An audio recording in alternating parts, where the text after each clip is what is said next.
Di sini kami dari kelas C dari kelompok 3. Di sini kami akan mempresentasikan sebuah hasil dari resume dari bab Good Laboratory Practice dan wujud zat reaksi kimia. Teori singkat dari bab 1. Good Laboratory Practice atau GLP adalah pedoman yang digunakan untuk melakukan pekerjaan di dalam laboratorium dengan baik, sehingga keamanan, kenyamanan, ketertiban dalam bekerja di laboratorium dapat tercapai. Selanjutnya ada hasil pemeriksaan kelarutan senyawa kimia. Yang pertama ada larutan pertama di mana warnanya berubah menjadi merah, tidak berbau, dan menguap. Yang kedua ada larutan kedua yaitu warnanya tidak berubah, tidak berbau, tapi menguap. Dan yang ketiga ada bubuk kristal di mana warna tidak berubah, tidak berbau, dan juga tidak menguap. Dan yang terakhir ada bubuk hablus yang dimana warna tidak berubah, tidak berbau, dan juga tidak menguap. Teori singkat. Untuk mendapatkan hasil kerja laboratorium yang baik, maka diperlukan program kerja yang terstruktur, jelas, proses pencatatan data yang hasil teliti, dan tahap evaluasi yang baik. Standar operating prosedur adalah pedoman kerja yang diperlukan untuk mencapai GLP yang baik. Beberapa SOP yang diterapkan dalam bekerja laboratorium farmasi adalah sebagai berikut. Yang pertama ada penimbangan, yang kedua pengukuran volume, yang ketiga proses pencampuran dan pelarutan, yang keempat proses reaksi senyawa kimia, yang kelima pencatatan data pengukuran, yang keenam evaluasi kinerja, yang ketujuh data hasil pengukuran. Berikut adalah hasil akhir NaOH, yaitu penimbangan 2986,9 mg, pelarutannya 100 mg, pengencerannya 1 ml.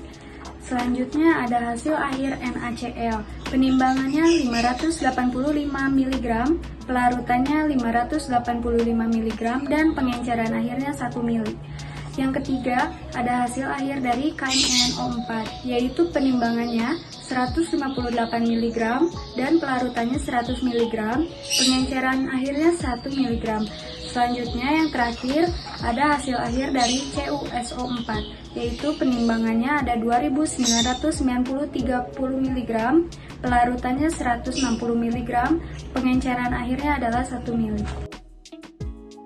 Selanjutnya ada teori singkat. Senyawa kimia yang ditemukan di dunia memiliki wujud dan bentuk berbagai macam. Yang pertama ada wujud padat yang dimana lebih mudah dirasakan karena bentuknya yang berat dan keras. Yang kedua ada zat cair yang memiliki struktur yang lebih lunak, yang bentuknya beradaptasi dan bervariasi dengan wadah yang diisinya. Yang terakhir ada wujud gas. Wujud gas adalah wujud lain dari zat yang tidak dapat dilihat dan dipegang. Gas hanya dapat dirasakan terutama baunya. Selanjutnya ada hasil pemeriksaan organoleptik senyawa kimia. Yang pertama yaitu ada aluminium klorida atau NH4Cl dengan wujud kristal, dengan warna putih dan aroma tidak berbau. Lalu selanjutnya ada feriklorida atau FeCl3 dengan wujud kristal padat, dengan warna oranye kecoklatan dan tidak berbau. Lalu selanjutnya ada kalium permanganat atau KMNO4 dengan wujud kristal padat, dengan berwarna biru keunguan dan aroma tidak berbau. Lalu selanjutnya ada natrium klorida atau dengan rumus kimia NaCl berwujud kristal padat, berwarna putih dan tidak berbau.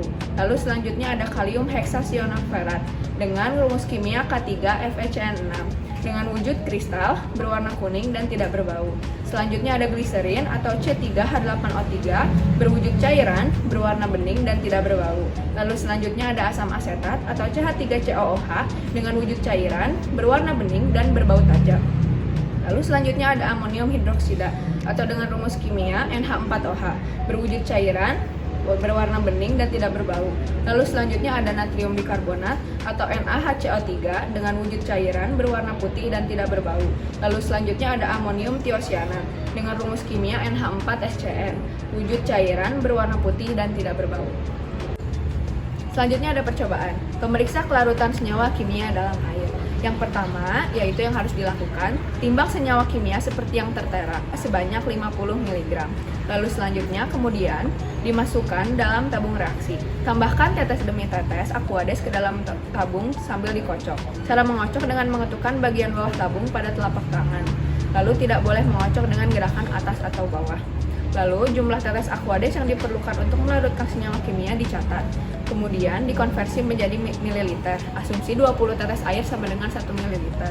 Lalu perhitungkan jenis kelarutan zat, berat zat terlarut dihitung sebagai gram. Lalu jumlah pelarut dihitung sebagai mililiter. Tentukan sifat larutan zat di dalam air untuk beberapa zat dalam percobaan yang tercantum atau tertera dalam Farmakope Indonesia. Hasil pemeriksaan kelarutan senyawa kimia. Yang pertama, ada senyawa amonium hidroksida memerlukan 10 tetes Aquades atau 0,5 ml Aquades dengan kelarutan 1 gram per mililiter dengan sifat kelarutan mudah larut. Yang kedua, ada senyawa periklorida memerlukan 50 tetes atau 2,5 ml Aquades dengan kelarutan 0,04 gram mililiter. Sifat kelarutan sangat mudah larut. Yang ketiga, senyawa kalium permanganat memerlukan 20 tetes Aquades atau 1 ml Aquades dengan kelarutan 0,1 gram per mililiter. Sifat kelarutan sangat mudah larut. Dan yang keempat, gliserin memerlukan 20 tetes Aquades atau 1 ml Aquades dengan kelarutan 1 gram per mililiter. Sifat kelarutannya mudah larut. Yang kelima, asam asetat memerlukan 10 tetes Aquades atau 0,5 ml Aquades dengan kelarutan 1 gram per mililiter. Sifat kelarutannya mudah larut. Percobaan reaksi beberapa senyawa kimia. 1. Lakukan pencampuran senyawa-senyawa kimia antara zat yang dianalisis dengan pereaksinya. Yang kedua, catat pengamatan terhadap hasil reaksi senyawa yang dapat terlihat, yaitu warna larutan, warna endapan atau bagian padat yang terdapat pada dasar tabung reaksi. Yang ketiga, warna kekeruhan atau bagian padat yang terjadi pada bagian tengah tabung reaksi. Dan yang keempat, bau gas yang terbentuk diamati dengan cara menyapukan gas ke arah penciuman secara hati-hati. Yang terakhir, hasil pengamatan yang lain atau jika ada. Selanjutnya ada percobaan. Reaksi pembentukan gas CO2. Reaksi antara NaHCO dengan CH3COOH2 maka akan dihasilkan gas CO2. Prosedur percobaan. Yang pertama, siapkan tabung reaksi lalu isi dengan 5 ml NaHCO3.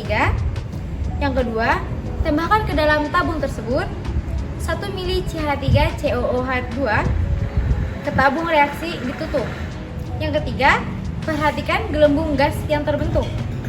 Selanjutnya ada hasil pemeriksaan kelarutan senyawa kimia. Amonium hidroksida direaksikan dengan periklorida maka menghasilkan warna menjadi kuning kecoklatan, tidak terdapat endapan, tidak keruh dan tidak berbau. Yang kedua ada periklorida direaksikan dengan amonium tiosianat menghasilkan warna menjadi ungu pekat, tidak terdapat endapan, tidak keruh dan tidak berbau. Ada kalium kromat direaksikan dengan amonium hidroksida menghasilkan tidak ada perubahan warna, tidak terdapat endapan, tidak berkeruh dan tidak berbau. Yang keempat, ada gliserin direaksikan dengan kalium permanganat maka menghasilkan warna menjadi coklat, tidak berbau, tidak berkeruh dan tidak terdapat endapan. Yang terakhir, ada asam asetat direaksikan dengan natrium bikarbonat maka menghasilkan warna tidak berubah, tidak terdapat endapan, tidak berbau dan terdapat gelembung udara.